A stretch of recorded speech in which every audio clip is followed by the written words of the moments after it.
মহিলাদের উপরে কেন হামলা?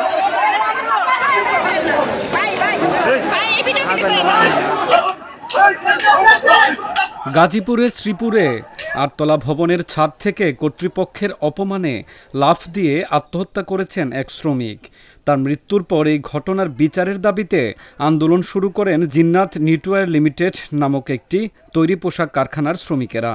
শ্রমিকদের অভিযোগ, সেই আন্দোলনে শ্রমিকদের ওপর লাঠিপেটা ও টিয়ার গ্যাস নিক্ষেপ করেছে শৃঙ্খলা বাহিনী।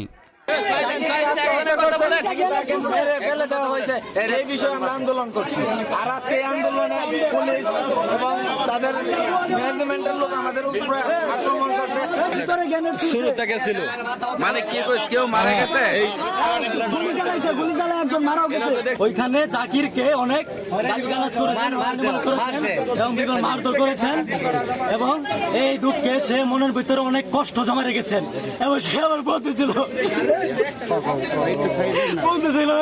নয়তলা থেকে লাভ দিয়ে মারা গিয়েছেন। আমরা সঠিক বিচার চাই, পুলিশরা অনেক অত্যাচার করেছে।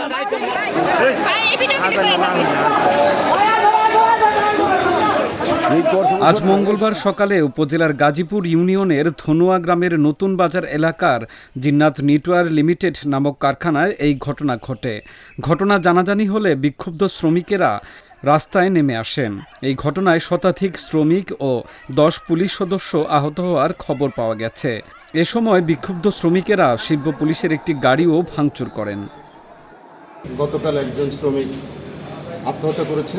সেই আত্মহত্যার প্রেক্ষিতে আমাদেরকে মনে হয়েছে যে এই প্রতিষ্ঠানে শ্রমিকরা উত্তেজিত হতে পারে। সেই প্রেক্ষিতে আমরা সকাল থেকে ভোর থেকেই ফোর্সের ডিপ্লয়মেন্ট রেখেছি। শ্রমিকরা কাজে যোগদান দেওয়ার পর হঠাৎ করে তারা নিচে নেমে আসে এবং উত্তেজিত হয়ে পুলিশের যে এপিসি আছে সেটা ভাঙচুর করে, আমাদের উপর আক্রমণ করে। এতে আমাদের 11 জন পুলিশ সদস্য আহত হয়েছে এবং অন্যান্যরা যারা ছিল তারা কিল থাপ্পড় এগুলো খেয়েছে। আমরা তাৎক্ষণিকভাবে তাদের 23 জনকে আটক করেছি। আইনগত ব্যবস্থা প্রক্রিয়াধীন আছে। ভবনের 8তলা থেকে লাফ দিয়ে আত্মহত্যা করা মোহাম্মদ জাকির হোসেন নেত্রকোনার বারহাট্টা উপজেলার বাদেচিরাম গ্রামের মুক্তার উদ্দিনের ছেলে। আত্মহননের আগে একটি চিরকুটি লিখে যান, যা উদ্ধার করেছে সেনাবাহিনী।